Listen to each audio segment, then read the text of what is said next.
En rentrant à la maison, je ne pouvais même pas imaginer qu'une soirée ordinaire se transformerait en un véritable cauchemar. Avant de commencer l'histoire, n'oubliez pas de laisser un like et de vous abonner à la chaîne pour voir plus d'histoires comme celle-ci. Mon mari, Ben, m'avait préparé une surprise, un bain parfumé avec une mousse riche, pour que je puisse me détendre après une dure journée. Mais en m'approchant, j'ai senti une odeur âcre et étrange, à peine masquée par le parfum. Cette odeur et la lueur folle dans les yeux de mon mari ont trahi son terrible plan. Mon cœur s'est glacé d'horreur, mais j'ai compris que la panique causerait ma perte. J'ai donc décidé de jouer le jeu, prétendant ne rien soupçonner pour gagner du temps et sauver ma vie. Ce mardi-là fut l'un des jours les plus épuisants de ma vie. Je suis fleuriste et nous préparions une immense décoration pour le mariage de la fille du maire. Des bouquets, des guirlandes, des compositions florales à n'en plus finir. À 20 h, je tenais à peine debout, et mes doigts étaient meurtris par les épines et le fil de fer. Tout ce dont je rêvais, c'était de regagner notre petit appartement, de me préparer une tisane à la camomille et de m'effondrer sur le canapé sous une couverture chaude. J'ai ouvert la porte avec ma clé et j'ai immédiatement senti quelque chose d'inhabituel. Au lieu de l'odeur familière du dîner, l'air était empli d'un arôme de lavande épais et écœurant de douceur, et une lumière douce et scintillante provenait de la salle de bain. Ben s'est précipité dans le couloir avec un sourire si large et tendu que j'en ai été mal à l'aise. « Selena, ma chérie, tu arrives juste à temps. Je t'ai préparé une surprise. » Sa voix était anormalement forte et enthousiaste. D'habitude, après le travail, il me saluait d'un signe de tête silencieux sans quitter son ordinateur portable des yeux. Un changement si radical était suspect, mais la fatigue prenait le dessus, et je me suis permis de croire à un miracle. Une surprise. Ben, tu es adorable. J'ai souri avec lassitude et l'ai embrassée sur la joue. Elle était froide et moite. Je suis tellement épuisé aujourd'hui. Justement. Il a attrapé mon sac et m'a pratiquement poussé vers la salle de bain. Je t'ai préparé un bain royal pour que ma petite abeille puisse se reposer et se détendre. Tu le mérites, ma chérie. Tu le mérites. Il a ouvert la porte de la salle de bain à la volée et j'ai eu le souffle coupé. La scène semblait tout droit sortie d'un magazine sur papier glacé. Des dizaines de petites bougies brûlaient le long des bords de la baignoire d'un blanc immaculé. Leurs flammes se reflétaient sur le carrelage brillant, créant une atmosphère chaleureuse et romantique.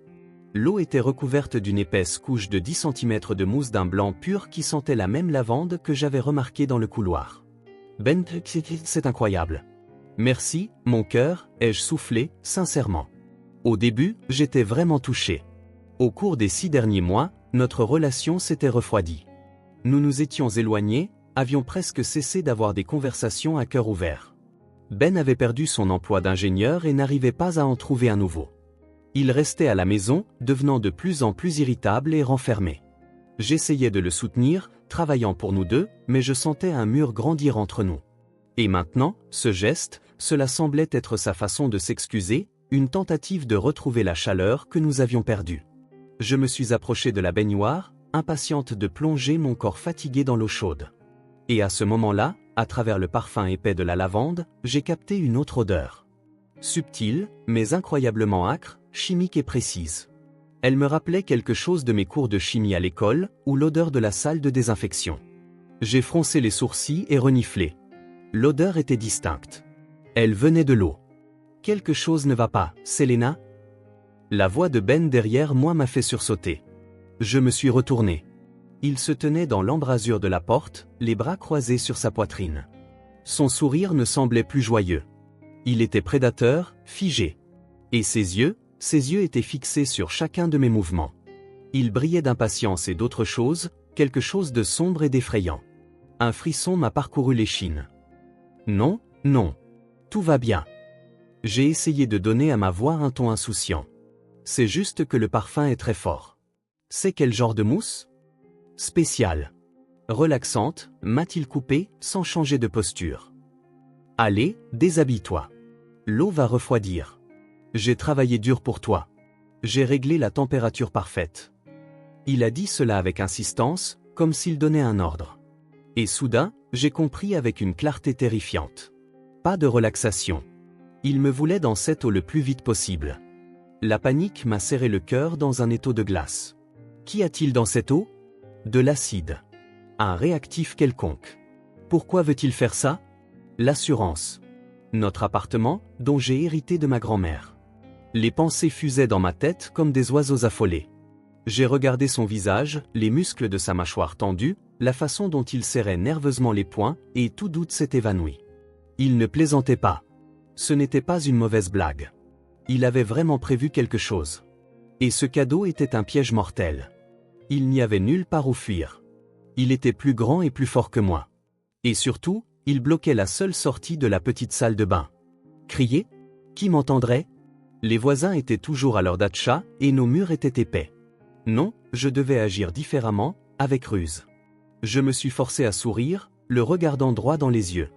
Je devais avoir l'air heureuse et sans méfiance. Tu as raison. L'eau doit déjà être en train de refroidir, ai-je chanté, feignant une joie enjouée. Je vais juste enlever ma robe. Oh, tu sais, je suis une vraie froussarde. J'ai toujours peur de rentrer dans une eau trop chaude. Ma peau est si sensible. Je débitais des absurdités, mais à l'intérieur, je cherchais frénétiquement quoi faire. Je devais le faire s'approcher de la baignoire. Lui faire perdre sa vigilance, ne serait-ce qu'une seconde. Il s'est un peu détendu en voyant que j'avais apparemment mordu à l'hameçon. N'aie pas peur, Selena. Je t'ai dit que la température est parfaite. Je l'ai vérifié moi-même, sa voix s'est adoucie, presque tendre, comme celle d'un mari attentionné. Je te crois, chérie. Je te crois. Je me suis approché de lui et j'ai passé ma main sur son épaule. Mais tu me connais. Vérifie encore une fois, s'il te plaît, tout de suite. Mets ta main dedans. Dis-moi que ce n'est pas brûlant, et je plongerai directement dans cette merveille. Je l'ai regardé dans les yeux avec le sourire le plus innocent et aimant que je pouvais arborer. Pendant un instant, le doute a vacillé dans son regard, mais il a semblé décider que ce n'était qu'un caprice de femme pour retarder l'inévitable. Très bien, ma petite peureuse. Regarde. Il a souri avec condescendance, se tournant vers la baignoire, s'est penché au-dessus de l'eau. Il voulait juste tremper ses doigts, mais je n'allais pas laisser faire. Non, mais tout à paume. Pour que je voie bien. S'il te plaît, ai-je supplié. Il a soupiré d'irritation, mais a obéi. Il a posé une main sur le bord de la baignoire et s'est préparé à plonger l'autre dans la mousse épaisse. C'était ma seule chance. Une seconde où il était détendu, confiant en sa victoire, et tourné dos à moi. Mon cœur battait à tout rompre dans ma gorge. Un bourdonnement a rempli mes oreilles. J'ai fait un pas en avant, levé les deux mains, rassemblant toutes mes forces, je l'ai poussé avec toute ma fureur et mon désespoir.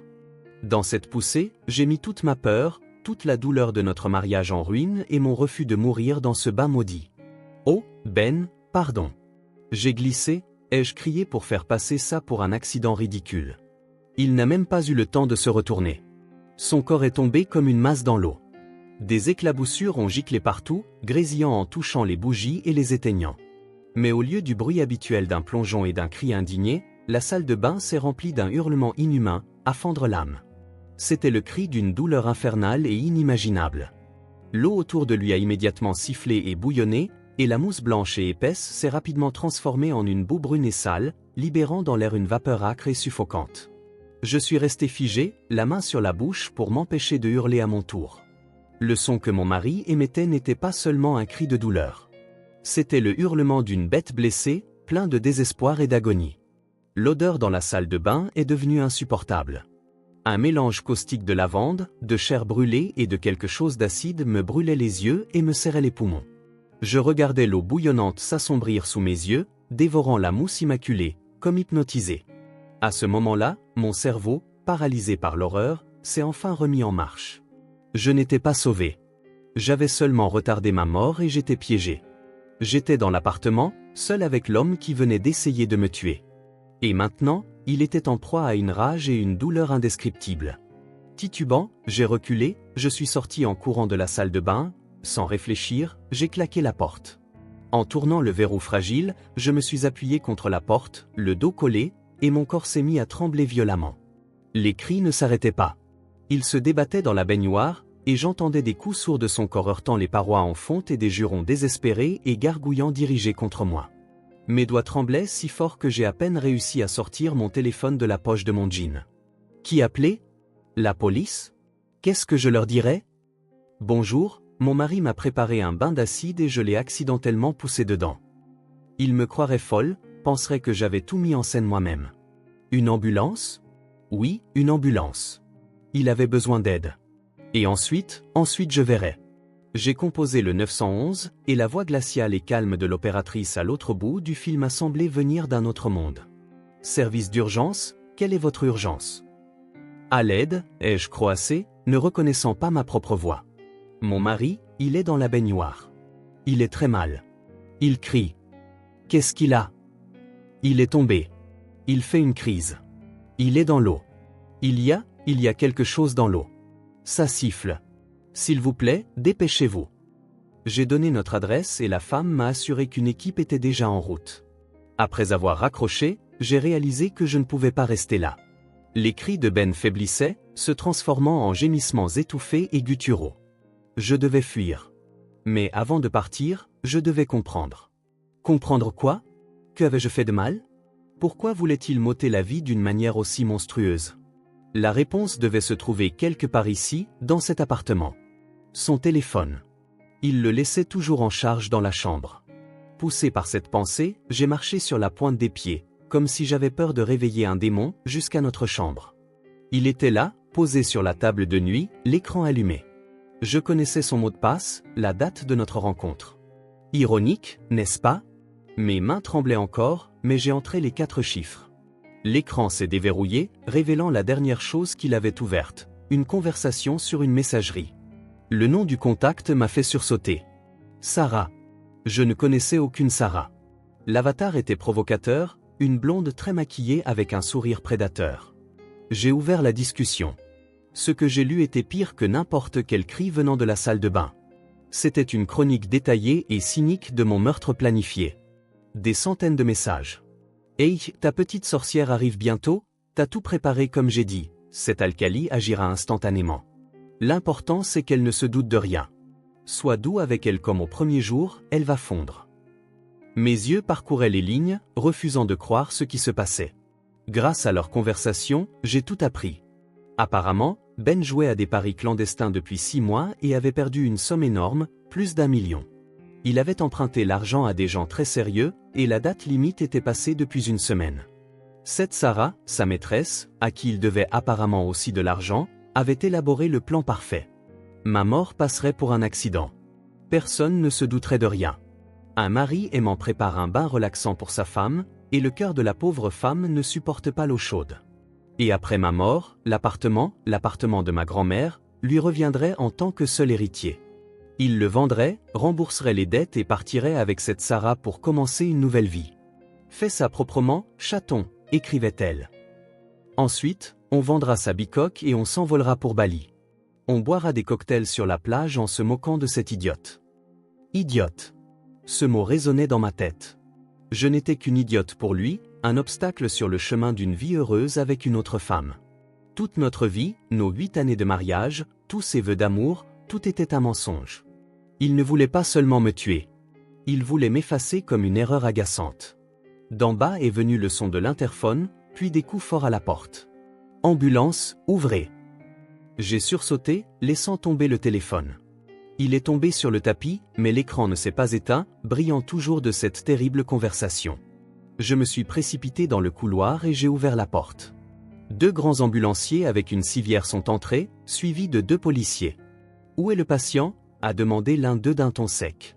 J'ai pointé silencieusement la porte verrouillée de la salle de bain.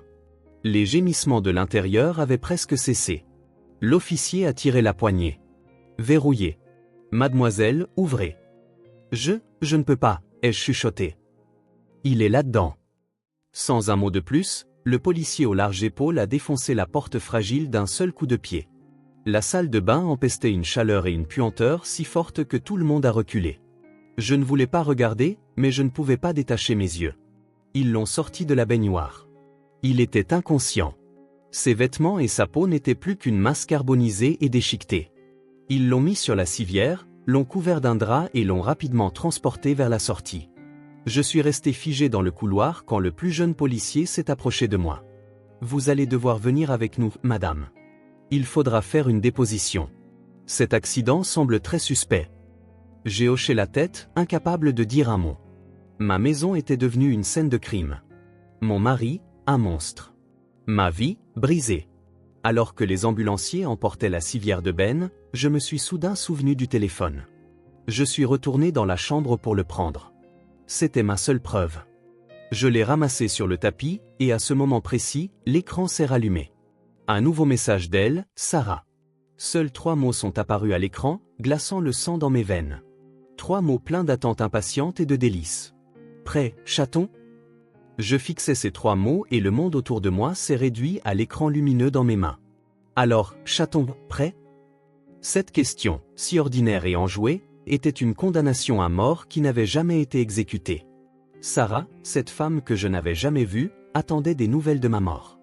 Elle était assise quelque part au chaud et confortable, peut-être avec un verre de vin, jetant des regards avides à son téléphone, attendant que son chaton confirme que la voie vers l'argent et une nouvelle vie était libre. Une rage froide et calculatrice a chassé la peur poisseuse de mon âme. Il ne voulait pas seulement me tuer, il voulait se moquer de moi. J'ai serré le téléphone dans ma main jusqu'à ce que mes jointures blanchissent. Non, je ne les laisserai pas rire. Je ne les laisserai pas gagner. Un jeune policier a touché poliment mais avec insistance mon coude. Il est temps d'y aller, Selena. J'ai levé les yeux vers lui. Il n'y avait plus de terreur dans mes yeux, seulement de la glace. J'ai hoché la tête en silence. Glissant le téléphone de Ben dans la poche de mon jean, je l'ai suivi vers la sortie, enjambant la porte brisée de la salle de bain où flottait encore la vapeur de ma faim ratée. Le trajet en voiture de police ressemblait à un mauvais rêve. Les gyrophares baignaient silencieusement les rues nocturnes de bleu et de rouge. Je regardais défiler les maisons par la fenêtre, où les gens dînaient, regardaient la télévision, couchaient leurs enfants. Ils vivaient dans un monde normal et compréhensible, dont j'avais été arraché il y a à peine 1 heure. Mon téléphone a vibré dans ma poche. Puis encore et encore. Je ne l'ai pas sorti, mais je savais que c'était elle. Cette Sarah commençait à s'énerver. Son chaton ne répondait pas. Je sentais presque physiquement son anxiété croissante à l'autre bout de cette connexion invisible, et cela me donnait une force étrange et amère. Au poste, on m'a conduite dans une petite pièce étouffante, mur décrépit, un bureau rayé, 2 chaises et une lampe blafarde au plafond. Assis derrière le bureau se trouvait un inspecteur, un homme d'environ 50 ans aux yeux fatigués mais très attentifs. Il s'est présenté comme le commandant Oscar Wright et m'a fait signe de m'asseoir. Alors, Selena, a-t-il commencé en feuilletant des papiers. Racontez-moi ce qui s'est passé. Mais s'il vous plaît, sans émotion, juste les faits. Votre mari, Ben, a été transporté à l'unité des Grands Brûlés dans un état grave. Les médecins disent qu'il y avait une sorte d'alcali caustique dans l'eau. Comment est-il arrivé là? J'ai pris une profonde inspiration, rassemblant mes pensées. Comment raconter cela pour qu'il me croie? Ben a dit qu'il m'avait préparé une surprise, un bain, ai-je commencé d'une voix calme, presque sans vie. Je suis rentré du travail. Il était très heureux. Il a dit que j'étais fatigué et que je devais me détendre. Et vous vous êtes détendu? Il y avait une pointe d'ironie dans la voix de Wright. Non. J'ai senti une odeur étrange, chimique, et il agissait bizarrement, me pressant, me surveillant. J'ai eu peur. Peur? Le commandant a levé ses yeux perçants vers moi. Vous aviez peur que votre mari vous prépare un bain. Cela ne semble pas très convaincant, vous ne trouvez pas? Peut-être vous êtes-vous disputé? Nous ne nous sommes pas disputés. J'ai haussé la voix, puis me suis immédiatement reprise. J'ai compris que quelque chose n'allait pas. Je lui ai demandé de vérifier la température de l'eau. Quand il s'est penché, je l'ai poussé. Vous l'avez poussé? A répété M. Wright en prenant une note dans son carnet. Les voisins que nous avons interrogés disent que vous viviez tranquillement. Et maintenant vous poussez votre mari dans un bain, selon vous, il y a quelque chose de dangereux. Pourquoi? Mon explication selon laquelle je l'avais fait presque en plaisantant semblait pathétique et stupide, même à mes propres oreilles. Je voyais la méfiance grandir dans les yeux de l'inspecteur. Dans son monde, les épouses aimantes ne poussent pas leur mari dans un bain d'acide. Dans son monde, on faisait ça par jalousie, pour de l'argent, par haine. Et maintenant, la principale suspecte pour lui, c'était moi, Selena. Soyons honnêtes, le commandant a posé son stylo et m'a regardé droit dans les yeux. La situation est étrange. Vous et votre mari étiez seuls dans l'appartement. Il a subi de graves brûlures chimiques. Vous êtes saine et sauve. Mais la porte de la salle de bain était verrouillée de l'extérieur avec un loquet. L'avez-vous enfermé? J'ai baissé les yeux. Oui. Pourquoi? Si c'était un accident, pourquoi n'avez-vous pas essayé de l'aider? Pourquoi l'avez-vous enfermé et nous avez-vous appelé? Il me pressait, et je sentais le sol se dérober sous mes pieds. Chaque mot, chaque action de ma part jouait maintenant contre moi. J'étais piégé dans une cage que j'avais moi-même refermée pour me sauver la vie. J'étais une victime, mais aux yeux de la loi, j'apparaissais comme une criminelle de sang-froid. La panique que j'avais eu tant de mal à réprimer a commencé à remonter dans ma gorge. Il ne me croyait pas. Personne ne me croirait. Ben, quand il se rétablirait, s'il se rétablissait, inverserait toute la situation. Il dirait que j'ai essayé de l'empoisonner, mais qu'il a accidentellement pris ma place. Et cette autre, Sarah, confirmerait ses dires. Ils avaient tout prévu. Ils allaient me tuer sans même me toucher. Ils allaient juste détruire ma réputation, mon nom, et me mettre en prison pour de nombreuses années. Commandant, j'ai relevé la tête et ma voix a retenti, ferme et claire. Tout tremblement avait disparu. Il était temps d'agir. Vous avez raison. Mon histoire semble peu convaincante. Les mots ne vous prouveront rien. Monsieur Wright attendait silencieusement, les bras croisés sur sa poitrine. J'ai lentement glissé la main dans la poche de mon jean, sorti le téléphone de Ben, l'ai posé sur la table et l'ai fait glisser vers l'inspecteur. Lisez ces messages de ces derniers jours. Le contact nommé Sarah. L'inspecteur m'a regardé d'un air sceptique, puis a regardé le téléphone. Avec un reniflement dubitatif, il l'a pris en main. Je lui ai donné le mot de passe. Il a déverrouillé l'écran et a trouvé la discussion. J'ai vu ses doigts commencer à faire défiler l'historique des messages vers le haut. Au début, son visage ne montrait qu'une curiosité professionnelle, mais ensuite ses sourcils se sont haussés sur son front. L'expression de fatigue a laissé place à un étonnement total, puis à une concentration intense. Il lisait en silence, secouant seulement la tête de temps en temps, sa mâchoire se crispant de plus en plus. Il a lu l'histoire du salaud, de l'Alcali, de l'appartement qu'ils allaient vendre, et de Bali. Il a levé les yeux vers moi, et il n'y avait plus aucune trace de méfiance dans son regard. À la place, il y avait autre chose, un mélange de choc, de respect, et même de sympathie. Il voyait la preuve, noir sur blanc, un plan de meurtre cynique et bien préparé. Alors c'est ça, a-t-il seulement soufflé, posant le téléphone sur la table. Il m'a regardé comme pour la première fois, non pas comme une suspecte, mais comme une personne qui avait miraculeusement échappé à la tombe. Et à ce moment précis, dans le silence assourdissant du bureau, le téléphone sur la table a de nouveau vibré. L'écran lumineux a éclairé nos visages. Il montrait une photo de cette même blonde au sourire prédateur et 2 mots qui ressemblaient maintenant à une confession. Appel entrant. Sarah. Le commandant Wright, avec un lent sourire glacial, a attrapé le téléphone et a appuyé sur le bouton vert pour répondre, activant le haut-parleur. Dans le silence qui a suivi, une voix féminine impatiente et légèrement irritée a retenti. « Ben, pour l'amour de Dieu, où étais-tu passé? Ça fait 1 heure que je t'appelle. Alors, c'est fait? Ta Selena nage déjà au paradis des idiotes? Réponds-moi. » La voix était tranchante, exigeante, sans l'ombre d'un doute sur le succès de leur plan monstrueux. J'étais assise, retenant mon souffle, regardant le commandant Wright. Son visage était devenu un masque illisible, mais ses yeux dansaient de petites flammes cruelles. Il a approché le téléphone de sa bouche, a changé sa voix pour un ton plus grave et rauque, et a craché un seul mot. Fait. À l'autre bout, on a entendu un cri de joie. Oh, mon chaton, je savais que tu pouvais le faire. Je croyais en toi. Tout s'est bien passé? Pas de problème? Les voisins n'ont rien entendu? A babillé Sarah. Sa voix trahissait un soulagement et un triomphe sincère. Son bonheur était bâti sur ma mort. Des problèmes? A de nouveau émis Monsieur Wright, imitant parfaitement un homme en état de choc et à bout de force. Quel problème? Sarah est instantanément devenue alerte. Ben, ne reste pas silencieux. Tu as fait tout ce que je t'ai dit. Il y avait assez d'alcali. Tu n'as pas oublié de verrouiller la porte de l'extérieur pour que ça ressemble à un accident? Chaque mot de sa part était un clou dans le cercueil de sa propre tombe. Sans le savoir, elle fournissait un témoignage complet et irréfutable contre elle-même et Ben. J'étais assise en face de l'inspecteur, sentant une froide satisfaction grandir en moi à la place de la peur. Le piège qu'ils avaient si soigneusement préparé pour moi se refermait maintenant sur eux. « Oublié » a réussi à dire Monsieur Wright. « J'ai oublié. »« Comment as-tu pu oublier, idiot » a hurlé Sarah. « Ben, tu m'entends? Tu as tout fichu en l'air. Et s'il la trouve trop tôt? Et si elle n'est pas tout à fait morte? Reviens tout de suite. Vérifie et verrouille cette satanée porte. C'est trop tard, a répondu le commandant de sa voix habituelle et autoritaire. Il y eut un silence de plomb à l'autre bout du fil. 1 seconde, 2, 3. On n'entendait que sa respiration saccadée et effrayée. « C'est qui » a-t-elle chuchoté, sa voix dépouillée de toute son assurance passée. « Où est Ben ?» « Ben est actuellement sous surveillance médicale, a déclaré fermement M. Wright. Et vous parlez au commandant de police Wright. Et je vous conseillerais vivement, madame, quel que soit votre nom, peu importe. Je vous recommande vivement de ne pas bouger.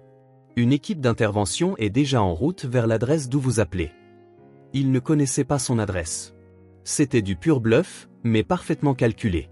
Un bref cri a retenti dans le récepteur, le bruit d'un téléphone tombant par terre, puis le silence. L'appel a été coupé. Monsieur Wright a posé le téléphone et s'est frotté l'arête du nez avec lassitude. « Eh bien, Selena, maintenant votre histoire semble beaucoup plus convaincante, a-t-il dit en me regardant d'un air presque paternel. Je pense que ça suffit pour l'interrogatoire d'aujourd'hui. Vous êtes une victime et un témoin clé. Nous allons vous emmener dans un endroit sûr. Vous avez besoin de vous reposer. » Les jours suivants se sont déroulés comme dans un brouillard. Ils m'ont en effet emmené dans une sorte de pension de service en dehors de la ville. Une chambre petite mais propre, un pain devant la fenêtre et un silence qui, au début, était oppressant, mais qui a ensuite commencé à guérir. Une psychologue a travaillé avec moi, une femme très gentille qui m'a aidé à parler et à surmonter le choc initial. Monsieur Wright appelait tous les jours. Il m'a dit que Sarah, dont le vrai nom de famille était Vulova, avait été arrêtée le soir même. Elle avait tenté de s'enfuir. Ils l'ont attrapée pratiquement sur le pas de la porte de son appartement avec une valise pleine contenant des billets pour Bali à 2 noms. Elle a tout avoué, essayant de rejeter la faute principale sur Ben, se présentant seulement comme l'instigatrice idéologique entraînée dans cette affaire par un grand et stupide amour. Ben était toujours dans un coma artificiel. Les médecins donnaient des pronostics prudents, mais les brûlures étaient trop graves. Sa vie ne tenait qu'à un fil, et à ma grande surprise, je ne ressentais rien pour lui. Ni haine, ni pitié. Le vide, comme si nos 8 années de vie commune avaient été effacées d'un coup de gomme. Une semaine plus tard, M. Wright est venu me voir en personne. Nous nous sommes assis sur un banc dans le parc de la pension, et il m'a parlé de l'avancement de l'enquête. Il s'est avéré que le casier judiciaire de mon mari était bien plus lourd que je n'aurais pu l'imaginer. Le jeu n'était que la partie émergée de l'iceberg. Il était lourdement endetté, non seulement auprès de gangsters, mais aussi auprès de banques. Il avait contracté des prêts sur salaire avec des taux d'intérêt insensés. Notre appartement était sa dernière chance de sortir du gouffre. Vous comprenez, Selena, a dit le commandant en regardant la cime des pins. Les gens comme lui et sa petite amie ne sont pas des humains. Ce sont des prédateurs. Pour eux, vous n'étiez pas une épouse, pas une personne, juste une ressource. Et quand la ressource devient gênante, ils l'éliminent. Vous avez eu beaucoup de chance d'être plus intelligente et plus forte qu'eux. Ces paroles étaient une vérité amère, mais elles m'ont fait me sentir plus légère. Ce n'était pas ma faute. Je n'avais rien fait de mal. Je voulais juste vivre. Avant de partir, M. Wright m'a tendu un paquet. Ce sont vos affaires de l'appartement. Nous avons terminé les actes d'enquête là-bas. Les clés sont incluses. De retour dans ma chambre, j'ai déballé le paquet. Il y avait mes vêtements, des cosmétiques, quelques livres, et au fond se trouvait mon vieil album photo. Je l'ai ouvert. Là, nous étions Ben et moi à la mer, heureux, bronzés. Là, à notre mariage. Il me regardait avec des yeux aimants. Là, nous fêtions notre pendaison de crémaillère dans l'appartement même où il a voulu me tuer plus tard. J'ai regardé ces photos et n'ai ressenti qu'un léger dégoût. Cet homme sur les photos, ce mari aimant, il n'avait jamais existé. C'était une illusion, un masque derrière lequel se cachait un monstre. J'ai refermé l'album. Le passé devait rester dans le passé. Le soir, ma mère a appelé. Je ne lui avais rien dit pour ne pas l'inquiéter. J'avais seulement dit que Ben et moi nous étions sérieusement disputés et que je vivais temporairement ailleurs. Ma chérie, voilà le truc, a-t-elle commencé d'une voix inquiète. Une femme m'a appelé aujourd'hui, disant qu'elle était la mère de Ben, Paula. Elle a pleuré au téléphone, disant que Ben avait des ennuis. Il était à l'hôpital et elle devait me parler de toute urgence. Elle a dit que c'était une question de vie ou de mort. Mon cœur a raté un battement. La mère de Ben. Je ne l'avais vue qu'une seule fois, à notre mariage. Elle vivait loin, et Ben disait toujours qu'il communiquait à peine. Que pouvait-elle me vouloir, et pourquoi maintenant? Rassemblant mon courage, je l'ai appelé. À l'autre bout du fil, presque immédiatement, a retenti une voix de femme fêlée et larmoyante. « Selena, c'est toi, ma chère ?» « Oui. Paula. Bonjour. »« Dieu merci, tu as appelé, » a-t-elle sangloté. J'avais presque perdu espoir. « Selena, ma fille, je sais que toi et Ben vous êtes disputés. Il est à l'hôpital. Je sais tout, mais je t'en supplie, écoute-moi. Je n'ai personne d'autre vers qui me tourner. » Son ton hystérique m'agaçait, mais je me suis forcé à écouter. Elle m'a raconté qu'elle avait reçu un appel de l'hôpital à propos de ce qui s'était passé. Elle avait tout laissé tomber et pris le premier vol pour la capitale. Je suis là maintenant, dans un hôtel bon marché près de la gare. Ils ne me laissent pas le voir. Ils disent que son état est extrêmement grave. Mais ce n'est pas seulement ça, Selena. C'est autre chose. Elle s'est arrêtée pour reprendre son souffle. « Paula, je ne vois pas comment je peux vous aider », ai-je répondu froidement. « Après ce que votre fils a fait ? » « Ce n'est pas mon fils », a-t-elle soudainement crié avec une telle force que j'ai reculé du téléphone. Sa voix était remplie de tant de haine et de douleur que j'en suis resté momentanément sans voix. « Comment ça, pas votre fils ?» ai-je chuchoté. « Au sens littéral, ma chérie, au sens littéral. » Elle est revenue à un récit précipité et fragmenté. « Je ne suis pas sa mère. Je suis sa vraie tante. Et sa mère est ma sœur aînée, Brittany. Et elle est en vie. Et elle est ici, dans la capitale. » Ma tête tournait. Tante, sœur. Quels étaient ses secrets de famille? Ben avait toujours dit que sa mère était morte quand il était très jeune et que son père avait disparu sans laisser de traces. Je ne comprends rien, ai-je honnêtement admis. Pourquoi a-t-il menti toute sa vie? Parce qu'il la déteste, a répondu amèrement Paula. Et pour une bonne raison. Elle l'a abandonné avant même qu'il n'ait 3 ans. Elle s'est enfuie avec un salaud, me l'a laissé, à moi, une jeune fille, et a disparu. Nous pensions qu'elle s'était perdue quelque part, mais il s'avère qu'elle est ici, dans la capitale, qu'elle vit bien, mariée à un homme riche, et elle n'est pas idiote avec son éducation. Pendant ce temps, j'ai passé toute ma vie sur ce morveux. Je lui ai tout donné, et il a grandi pour devenir ça, a-t-elle sangloté. Il a découvert qu'elle était en vie et riche il y a environ 1 an. Il l'a retrouvée et depuis, c'est comme s'il avait été remplacé. Il est devenu obsédé par l'idée d'obtenir de l'argent d'elle, disant qu'elle lui devait ça pour son enfance gâchée. Je suis resté figé, le téléphone à la main. La mère de Ben, Paula. Dans ma mémoire, son image des photos de mariage a refait surface. Une femme petite et potelée au visage fatigué et aux yeux éteints, sans aucune trace de joie pour son fils. Elle ne m'avait presque pas parlé à l'époque, restant dans son coin, et après le mariage, je n'ai plus jamais entendu parler d'elle.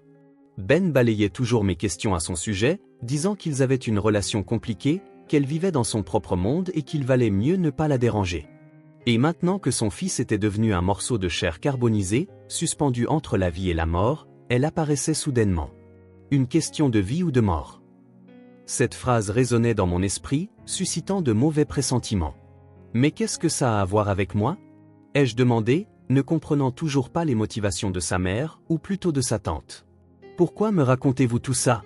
Parce que Brittany, ma sœur, la voix de Paula trembla de nouveau. Elle est mourante. Elle a un cancer en phase terminale.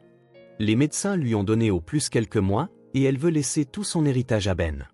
Elle se sent coupable, veut se racheter avant de mourir. Elle ne sait pas qu'il a essayé de te tuer. Elle ne sait pas qu'il est à l'hôpital. Elle ne sait rien. Elle pense qu'il est un mari merveilleux et aimant et un homme qui a réussi. Il lui a raconté ce conte de fées sur lui-même. J'écoutais, incapable de croire mes oreilles. C'était une sorte de feuilleton télévisé, pas ma vie. Il s'est avéré que Ben n'avait même pas besoin de me tuer. Il lui suffisait d'attendre quelques mois, et il aurait obtenu une fortune immense. Mais son impatience, sa cupidité et sa haine l'ont poussé à cet acte insensé. Chère Selena, a plaidé Paula. J'ai trouvé son adresse. Elle vit seule. Son mari est mort il y a quelques années. Elle est très faible, sort à peine de son lit. Elle a une aide-soignante, mais elle ne vient que pendant la journée. Je t'en supplie, allons la voir ensemble. Tu dois lui dire la vérité. Tu dois lui ouvrir les yeux sur ce qu'est vraiment son fils. Ce monstre ne doit pas toucher son argent. Ce serait injuste. Tu comprends? Elle doit refaire son testament. Elle doit savoir qu'elle m'a moi, sa sœur, qui a élevé son enfant abandonné toute sa vie. Elle doit m'aider moi, pas lui. Sa dernière phrase est sortie avec une avidité si désespérée que j'ai compris la vraie raison de son appel. Il ne s'agissait pas de justice. Il s'agissait d'argent. Elle voulait la même chose que Ben. Elle voulait obtenir l'héritage de sa riche sœur mourante. Et j'étais son seul outil, son seul atout dans ce jeu sale. Elle voulait arracher l'héritage d'un monstre de mes propres mains pour le transmettre à qui? À elle-même. Une femme qui était aussi prête à tout pour de l'argent. J'ai senti une vague de nausée. Toute cette famille, ils étaient tous empoisonnés par le venin de la cupidité. J'y réfléchirai, ai-je répondu froidement et j'ai raccroché sans attendre sa réaction. J'étais assise sur le lit de ma chambre fournie par le gouvernement, regardant par la fenêtre les pins calmes. Que devais-je faire? D'un côté, je ne voulais pas que Ben ou sa complice, Sarah, touche un seul centime. Il ne méritait que le châtiment. D'un autre côté, m'impliquer dans ce drame familial dégoûtant, devenir un outil de vengeance entre les mains de sa tante, c'était au-delà de mes forces. Je ne voulais qu'une chose, que tout cela se termine, qu'ils disparaissent tous de ma vie pour toujours. J'avais déjà décidé que je n'irais nulle part et que je ne répondrais pas au téléphone si Paula rappelait.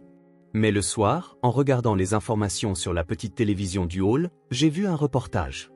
Il parlait d'une philanthrope bien connue de la ville et fondatrice d'une grande fondation caritative pour les enfants orphelins, Brittney Cooper. Le présentateur a annoncé qu'elle était gravement malade et a montré plusieurs extraits de sa vie. La voilà inaugurant un nouvel orphelinat. La voilà distribuant des cadeaux à de jeunes enfants, la voilà serrant dans ses bras une petite fille en pleurs.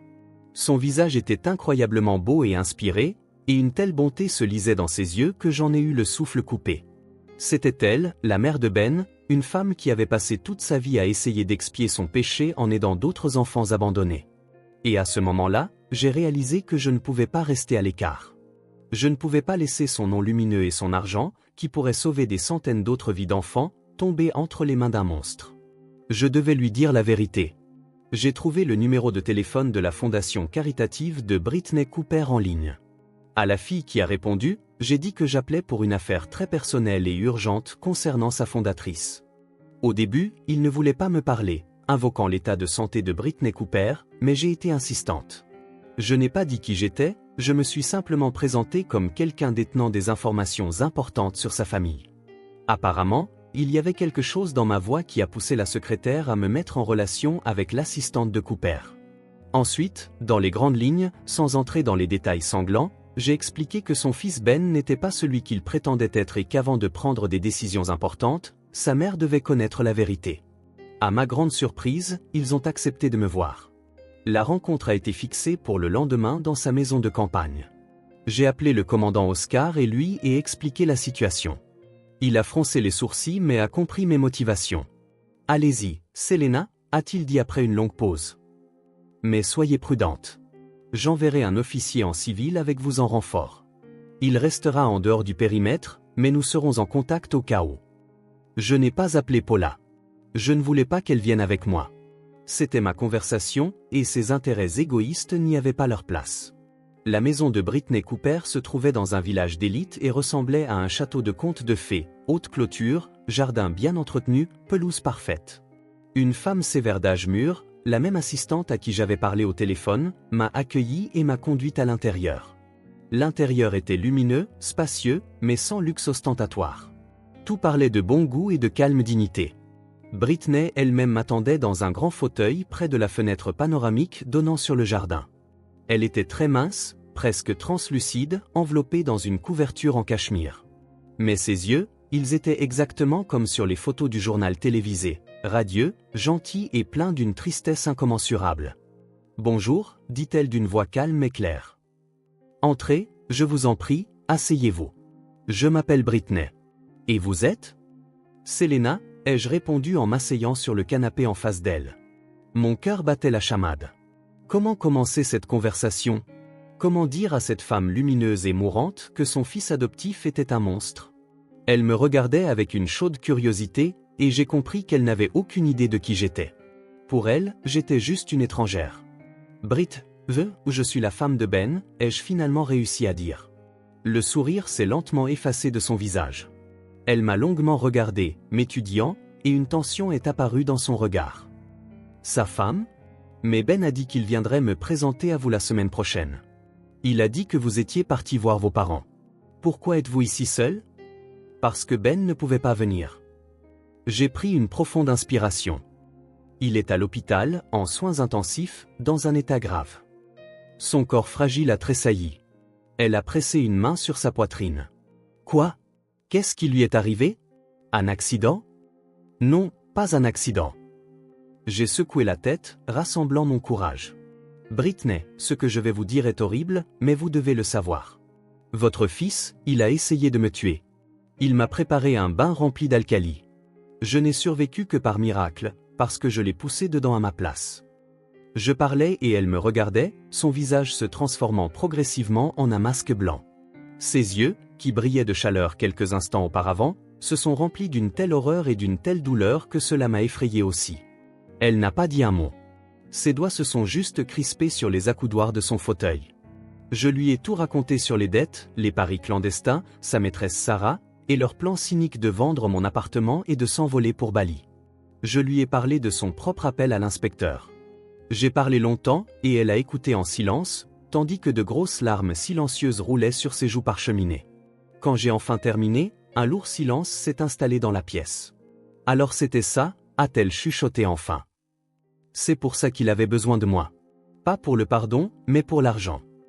Elle a couvert son visage de ses mains, et ses épaules ont été secouées de sanglots. Ce n'étaient pas seulement les larmes d'une mère qui venait d'apprendre une terrible vérité sur son fils. C'étaient les larmes d'une femme dont le dernier espoir de rédemption venait d'être anéanti de la manière la plus cruelle. Elle avait espéré qu'au moins, elle pourrait renouer des liens avec son fils avant sa mort, lui donner ce qu'elle lui avait autrefois refusé dans son enfance. Mais il ne la voyait que comme un portefeuille. J'étais assise là, ne sachant que faire, comment la consoler. À ce moment-là, je ne voyais plus la mère de mon mari monstrueux. Je voyais une femme brisée et trompée. Après quelques minutes, elle s'est ressaisie, a essuyé ses larmes, s'est redressée et m'a regardé avec un regard différent, empreint de fermeté et de résolution. Merci, Céline, a-t-elle dit. Merci d'être venue me dire la vérité. Aussi amère soit-elle, j'avais besoin de la connaître. Elle a appuyé sur le bouton d'appel sur la table à côté de son fauteuil, et son assistante est immédiatement entrée dans la pièce. Ashley, s'il vous plaît, appelez mon notaire. C'est urgent. Puis elle s'est tournée vers moi. Je ne peux pas défaire ce que mon fils a fait, mais je peux m'assurer que le mal ne gagne pas. Lui et sa complice ne recevront pas un seul centime. Je transfère toute ma fortune, jusqu'au dernier sou, à ma fondation caritative. Que cet argent continue d'aider les enfants abandonnés par des mères comme moi. Elle a fait une pause, puis a ajouté, me regardant droit dans les yeux. Et ma maison. Je voulais qu'elle vous revienne après ma mort, Selena.